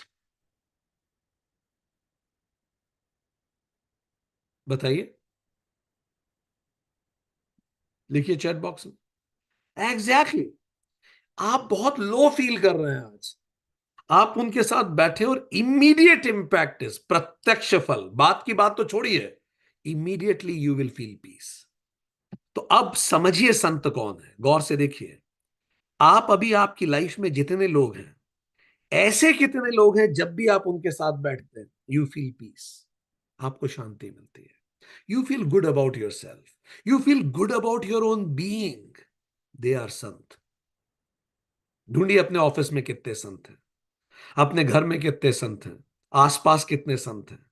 और यार्डस्टिक क्या है? पिछली 10 बार आप जब जब उससे मिले, अगर आप यहां थे, उससे मिलने के बाद आपको ऐसा महसूस हो। याद आ रहे हैं कुछ लोगों के नाम? फाइन। इसका मतलब वो संत है, आपको अपना बेहतर महसूस करने के लिए प्रेरित करता है। कुछ इसके बिल्कुल उल्टे होते हैं, अभी उन पे भी अपन बात करेंगे। ठीक। तो संत आपको इमीडिएटली बेहतर महसूस कराएगा और लॉन्ग टर्म में सशक्त करेगा। एक साधु हुआ, वो ही वॉज बहुत जीवन भर प्रसन्न रहता था। हमेशा जिस जिससे मिलता था उसको उसके चेहरे पे मुस्कुराहट आती थी। सब उसने सबके जीवन में बेहतर किया। उसने हंसता हुआ पूरा जीवन बिताया। अब उसका अंतिम पल आने वाला था। उसको चिंता थी कि मैंने तो सबको हंसाया है जीवन, ऐसा ना हो कि मेरे मरने पर लोग रो दें। तो उसने लोगों को यह कहा कि देखिए, मैं नहीं चाहता कि मेरे मरने पे कोई रोए, मेरी कब्र पे कोई ना रोए, कोई उदासी ना हो। यहां हमेशा आनंद रहा है, खुशी रही है, तो मेरी मौत पे दुखी मत होना। मैं जो करने आया था वो करके चला गया। पर उसको फिर भी चिंता थी कि कहीं ऐसा ना हो कि लोग दुखी रहे। उसने कहा कि मेरी बस एक अंतिम इच्छा है कि जब मैं मर जाऊं और तुम्हें पता पड़े कि मैं नहीं रहा, तो जो कपड़े पहन के मैं मरा हूं मुझे एज इट इज जला देना, गाड़ना मत, जला देना मुझे। और बिल्कुल जैसा मैं हूं, जो कपड़े पहन के तुम्हें मिलूं उसी में जला देना। तो एक दिन ऐसा हुआ भी कि वो खत्म हो गया। तो लोग इकट्ठे हुए, लोगों को पता था उसकी अंतिम इच्छा ये थी। बड़े दुखी होकर उसके शरीर को अंत्येष्टि की गई। और जैसे ही अंत्येष्टि हुई, तो उसके शरीर में से तो फुलझड़ियां निकलने लगी, रॉकेट निकलने लगे, बम फूटने लगे। उसने इतने सारे बम दिवाली के इकट्ठे करके कपड़ों में डाल के उस लेट गया था। ठीक। और लोग उस पूरी प्रकाश को देख के मुस्कुराने लगे कि जाते जाते भी चेहरे पे मुस्कुराहट छोड़ के गया। ऐसा लग रहा था जैसे दिवाली बन रही है। ठीक है। सो द पॉइंट इज, ये संत होता है, जब तक होता है मुस्कुरा, हमें हंसाता है, हमें खुद के लिए बेहतर महसूस कराता है। और जब वो जाता है तो भी कुछ ऐसा देके जाता है जिससे हमारा मन प्रसन्न रहता है। ठीक। अब अगली लाइन में क्या कह रहे हैं वो? जो मनुष्य संत समाज रूपी तीर्थयाज के प्रभाव को प्रसन्न मन से सुनते हैं और समझते हैं और अत्यंत प्रेम पूर्वक इसमें गोते लगाते हैं, वह इस शरीर के रहते ही धर्म अर्थ काम मोक्ष चारों फल पा जाते हैं। Such beautiful thing. इस तरह के लोग अगर आपके आसपास हैं, तो क्या करना है इन लोगों के साथ बताइए? पढ़िए और बताइए वो क्या कहना चाह रहे हैं Tulsidas ji. You decode it. पढ़िए, आप अंतिम दोहा पढ़ के बताइए वो क्या कहना चाह रहे हैं, क्विक।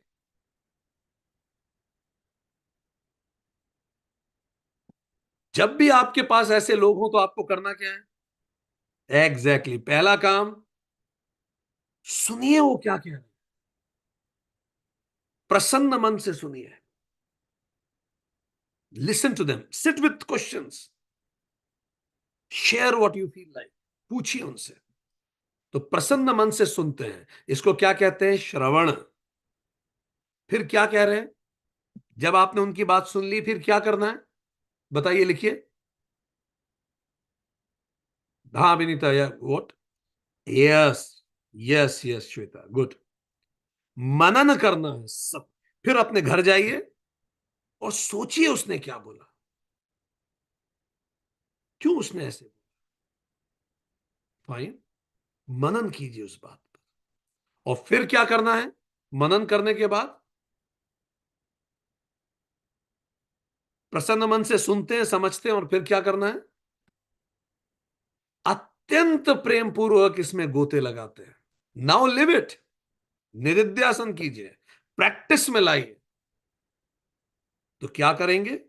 संत को ढूंढें, सुने, मनन करें और उसको जीना चालू करें। इससे क्या फायदा होगा? पहला, अगर आप में से कोई स्टूडेंट है या कोई वर्किंग प्रोफेशनल है, तो पहला फायदा अर्थ, हो पैसे ज्यादा कमाएगा। यही तो प्रोफेशनल मेंटोर्स होते हैं, नहीं? आप प्रोफेशनल मेंटोर के पास जाइए, वो आपको नई टिप्स देगा करियर में आगे बढ़ने के लिए। उस टिप पे विचार कीजिए, उसको जीना चालू कीजिए। काम, आपकी कामनाएं आप पूरी कर सकते हैं।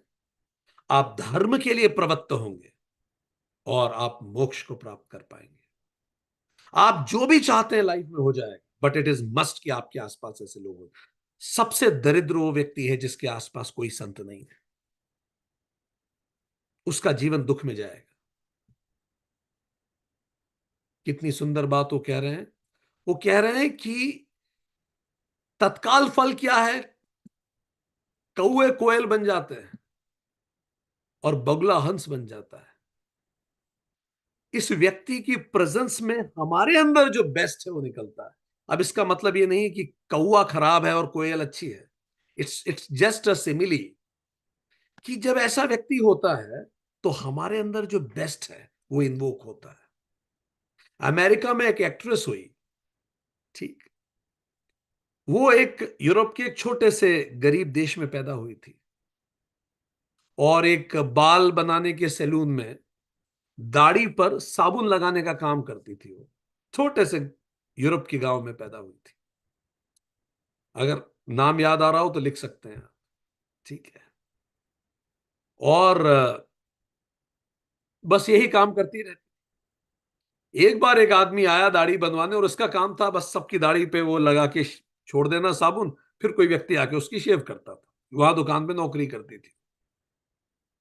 तो एक आदमी आया दाढ़ी बनवाने और जब वो लगा रही थी तो उस आदमी ने आईने में इसको देखा, लड़की को, और कहा तुम बहुत सुंदर हो, मैंने तुम्हारे जैसी सुंदर लड़की आज तक कभी नहीं देखी। वो पहला दिन था जब किसी ने उसे कहा कि तुम सुंदर हो। किसी ने उससे कभी नहीं कहा था। 6 साल से नौकरी कर रही थी, पर पहली बार किसी ने कहा तुम बहुत सुंदर हो। उसने कहा मैंने बहुतों को देखा, पर I think you are most beautiful.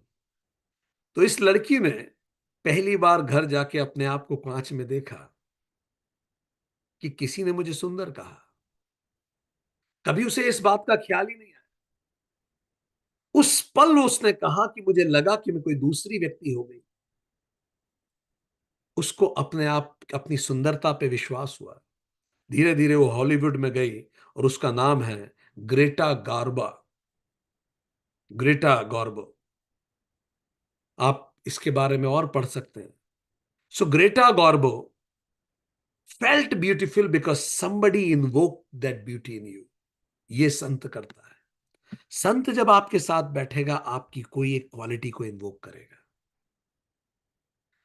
और उस क्वालिटी के कारण आप बेहतर बनेंगे। सो इसीलिए it is very much important. और यही हमें करना होता है।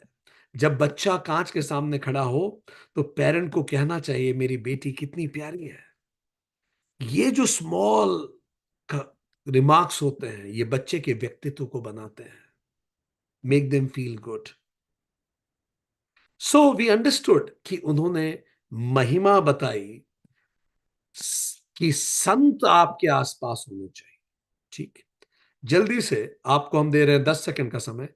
अपने आसपास सोच के बताइए कितने संत हैं अभी। आप जहां आप नौकरी कर रहे हैं वहां कितने संत हैं। क्वालिटीज हमने आपको बताई। पहला, वो आपको अपना बेस्ट इन्वोक करने के लिए प्रेरित करते हैं। उनसे मिलने के बाद आप यहां की जगह यहां महसूस करते हैं। Fine. They always give you the opinion which is correct. They inspire you, ठीक। जहां आप नौकरी करते हैं वहां कितने संत हैं। आपके घर में आपके आसपास कितने संत हैं। अगर आपकी लाइफ में आसपास आपके कई संत हैं आप जीवन में ज्यादा इंस्पायर्ड रहेंगे। तो तुलसीदास जी कह रहे हैं कि संतों को इंस्पायर करना जरूरी है, ठीक। उनके साथ सत्संग करना जरूरी है। उनके साथ बैठिए, उनके साथ सत्संग कीजिए, उनसे बात कीजिए। सो तुलसीदास जी सत्संग की महिमा बता रहे हैं कि सत्संग के बिना विवेक नहीं होता। जीवन अलग अलग तरीके से चलता है और राम कृपा के बिना ऐसा व्यक्ति मिलेगा भी नहीं आपको। तुलसीदास जी कह रहे हैं it's not that easy to find such people. इसीलिए ऐसे लोग अगर आपके पास हो उनकी वैल्यू कीजिए, वही कल्याण की जड़ है। और तुलसीदास जी कह रहे हैं दुष्ट भी सत्संगति पाकर सुधर जाते हैं। जैसे पारस के टच से लोहा अच्छा लगने लगता है, तो it is very much important.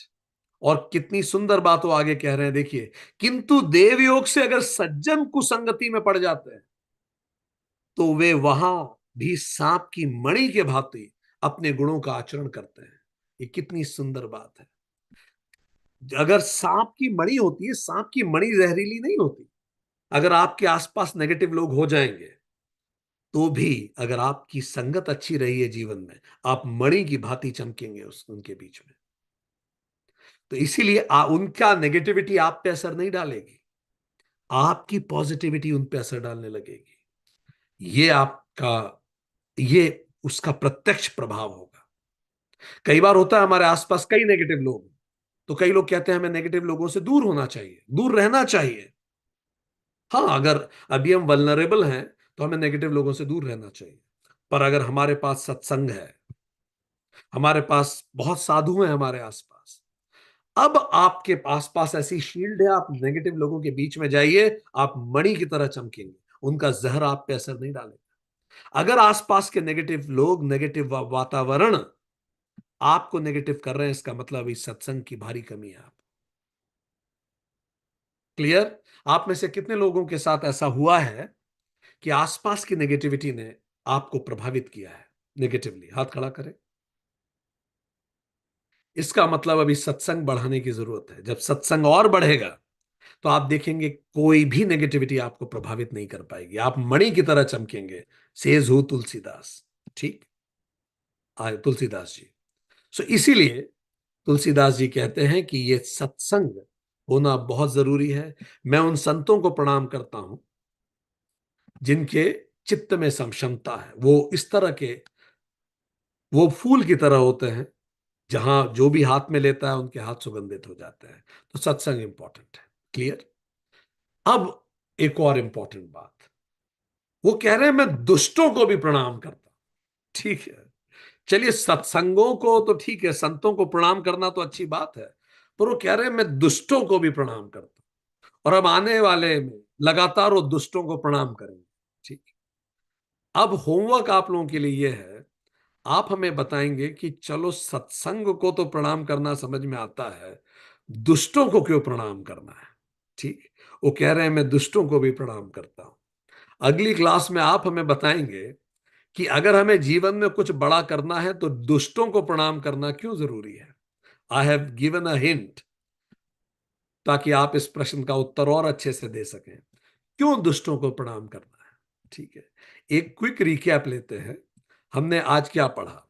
पर तो तुलसीदास जी मूल रूप से हमें आज बताया, जब हमने बात की कि श्री राम, अगर मैं अद्वैत रूप से देखूं तो वो स्वयं ब्रह्म है, पर अगर मैं द्वैत रूप से देखूं तो उनमें ये 16 क्वालिटीज जो मैं उनका अनुसरण करके अपने अंदर लेके आ सकता हूं। और अगर मैं विशिष्ट अद्वैत से देखूं तो मैं श्री राम का ही एक अंश हूं, बस मुझे मेरे अंदर के राम को पैदा करना है। सो मैं किस रूप से देखता हूं, मुझे पूर्ण समर्पण कर देना है राम में। जब मैं पूर्ण समर्पण कर देता हूं तो मेरा जीवन राममय हो जाता है। विशिष्ट अद्वैत, अद्वैत ये रियलाइज करना कि मैं ही राम हूं, अद्वैत है। और वो 16 क्वालिटीज को अपने अंदर इन्वोक करना ताकि मैं अपने प्रभु की स्तुति कर सकूं, ये द्वैत है। तो किसी भी रूप में आप कैसे देखते हैं, जैसे हनुमान जी ने राम जी को कहा कि प्रभु, अगर मैं देह दृष्टि से देखूं तो मैं आपका सेवक हूं, अगर मैं जीव दृष्टि से देखूं तो मैं आपका ही एक हिस्सा हूं, और मैं आत्मा की दृष्टि से देखूं तो मैं ही आप हूं। तो केवल देखने का फर्क है। राम कौन है? हम स्वयं राम हैं, हम राम का हिस्सा हैं, और राम हमारे भगवान भी हैं। आप किस रूप से देखना चाहेंगे राम? ठीक, फिर तुलसीदास जी कहते हैं कि कोई भी काम करें जीवन में, let me this share this, ताकि आप उसको देख सकें रिवीजन के दौरान। देन तुलसीदास जी से, what ever you do in your life, आप अपनी लाइफ में जो भी कुछ करें, अंतःकरण की सुख के लिए कीजिए। Do it for your self. किसी दूसरे के ड्रीम को जीने बंद कीजिए, अपने सुख के लिए कीजिए। वो काम आप लंबे समय तक कर पाएंगे। Don't work for bosses, work for yourself. किसी दूसरे का सपना जीने में टाइम बर्बाद मत कीजिए। तुलसीदास जी कहते हैं कि जब आप इस रामायण रामचरितमानस को पढ़ते हैं, तो अगर आप गूंगे हैं तो बोलने वाले बन जाएंगे। You will be best in your expression. अगर आप कहीं भी आपका कोई भी साइकोलॉजिकल या फिजिकल हैंडीकैप है, तो भी आप एक्सीलेंस की तरफ बढ़ेंगे, और इस कलयुग का सारा प्रभाव आप पे कम हो जाएगा, कारण आप राम के आदर्श पे चल रहे हैं। तुलसीदास जी आगे कहते हैं कि यह बहुत महत्वपूर्ण है कि जीवन में एक गुरु हो, क्योंकि गुरु हमें अंदर तक से शुद्ध करता है। गुरु कृपा का समुद्र होता है। गुरु, भगवान हर जगह नहीं जा पाता, वो गुरु को भेज देता है। वो नर रूप में हरि है। वो हमारा दर्शन उच्च करता है, इसलिए वो काजल है। उसके पैर का नाखून भी अगर हमें छू जाए, तो वो हमें इंस्पायर कर देता है, जैसे ब्रह्मा जी ने गंगा जी को कहा था। गुरु में ये सब चीज, इसलिए it is must that we should have a guru in life, says Tulsidas. जीवन में गुरु होना बहुत जरूरी है। देन तुलसीदास जी आगे कहते हैं, गुरु के अतिरिक्त we should have company of very good people. जो संत हैं वो तीर्थराज हैं। संत जैसा जीता है वही कर्मयोग है। संत जैसे सोचता है वो ज्ञान योग है। और संत जो व्यवहार करता है वो उपासना योग है। संत कपास की तरह नीरस होता है। वो बहुत जल्दी ना खुश होता है ना दुखी, वो बैलेंस रहता है लाइफ में। और इसीलिए बहुत जरूरी है कि हमारे आसपास वो तीर्थराज रूपी संत हों जिसमें तीनों जलधाराएं मिलती हों। और इसीलिए हमें जरूरी है, हम भी ऐसा वचन प्रण लें कि अपने घर में संतों को साल में 2 बार जरूर निवास करने के लिए आग्रह करें। और जब वो निवास करें, तो हम उनसे प्रश्न पूछें। इससे हमारे अंदर की रिफाइनमेंट होती है। इन लोगों के टच में बने रहना बहुत इंपॉर्टेंट होता है। जब भी हम इंस्पिरेशन लूज करते हैं, ये हमारी इंस्पिरेशन बढ़ा देते हैं। कैसे पता लगता है कि कौन संत है? संतों का प्रभाव तुरंत होता है। आपको उनसे मिलके बेहतर लगेगा। ये आपको अपने अंदर की बेस्ट क्वालिटीज को बढ़ाने के लिए प्रेरित करेंगे। They will see what is good in you. और इससे जब आप उनकी बात को गौर से सुनेंगे, उनकी बात पे मंथन करेंगे और उनकी बात में गोते लगाएंगे, तब आप अर्थ, काम, धर्म, मोक्ष चारों को प्राप्त करने की स्थिति में आएंगे। आपके अंदर जो नेगेटिविटी है वो कम हो जाएगी, और जो पॉजिटिविटी है वो बढ़ने लगेगी। ये इमीडिएट इम्पैक्ट सत्संग का होगा। आपके आसपास अगर नेगेटिविटी भी होगी, तो भी आप मणि की भांति उस नेगेटिव एनवायरनमेंट में चमकेंगे। पर इसके साथ दुष्टों को भी याद रखना जरूरी है। इस पे अगली बार बात करेंगे, ठीक है? सो bigger picture is, Tulsidas ji ने सबसे पहले किसको इन्वोक किया? सरस्वती जी को। इसका मतलब कोई भी महान कार्य करना है जीवन में, कुछ भी महान काम करना है आपको बड़ा, तो सबसे पहले आपके पास क्या होना चाहिए? लिखते जाइए चैट बॉक्स में। कुछ भी महान काम करना है तो उसकी चेकलिस्ट बनाते हैं। चलिए, सबसे पहले क्या होना चाहिए आपके पास? Saraswati. Saraswati stands for quick, ज्ञान। पॉइंट नंबर 1, चेकलिस्ट लिखते चले जाइए। इसके बाद हमारे पास गणेश जी होने चाहिए। गणेश जी क्या है? बुद्धि। उस ज्ञान को समझने की बुद्धि। इसी बुद्धि से रिद्धि सिद्धि मिलती है। ठीक। तो दूसरी क्वालिटी हम में क्या होनी चाहिए? बुद्धि होनी चाहिए। ठीक। ताकि हम सही ज्ञान को रिसीव कर सकें। इसके बाद उन्होंने किसको इन्वोक किया? ज्ञान हो गया, बुद्धि हो गई। फिर हमारे पास क्या होना चाहिए? कोई भी बड़ा काम करने के लिए तीसरी चीज क्या है? नहीं नहीं नहीं, शिव पार्वती, श्रद्धा और विश्वास। आप जो भी कर रहे हैं, अगर आपको उसमें विश्वास नहीं हो, फलित हो ही नहीं सकता। तो तीसरी क्वालिटी आपके पास क्या होनी चाहिए? कोई भी एंडेवर लीजिए लाइफ का बड़ा, श्रद्धा और विश्वास होना चाहिए। चौथा, you should certainly should have a mentor, गुरु होना चाहिए। यस। पांचवा आपके पास क्या होना चाहिए? बिल्कुल ठीक। पांचवा क्या होना चाहिए? याद कीजिए। कोई भी बड़ा काम कर रहे हैं, तुलसीदास जी बता रहे हैं क्या चेकलिस्ट होनी चाहिए आपके पास, ये इकट्ठा कीजिए। नहीं, आप थोड़ा सा आगे आ गए। वाल्मीकि और हनुमान जी पोजिशनल एंसेस्टर, जिन लोगों ने ये काम हमसे पहले किया है, जाके उनसे मिलिए, उनसे बात कीजिए। They will guide you in that, जो भी काम आप कर रहे हैं। Positional ancestors. इसके बाद, इसके बाद किनको इन्वोक किया उन्होंने? सीता और राम को। ईश्वर में विश्वास होना चाहिए आपका।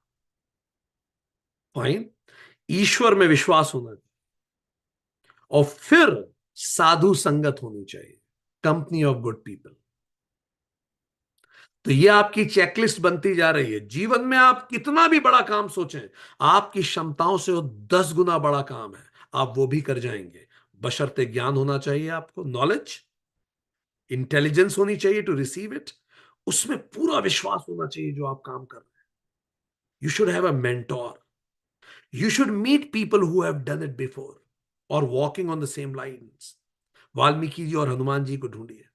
You should have faith, trust in God, a higher power, and you should be in the company of positive people. Do I make sense? In checklist को बनाइए, आप देखेंगे आप लाइफ में सब कुछ कर जाएंगे। आज के लिए इतना ही। Thank you.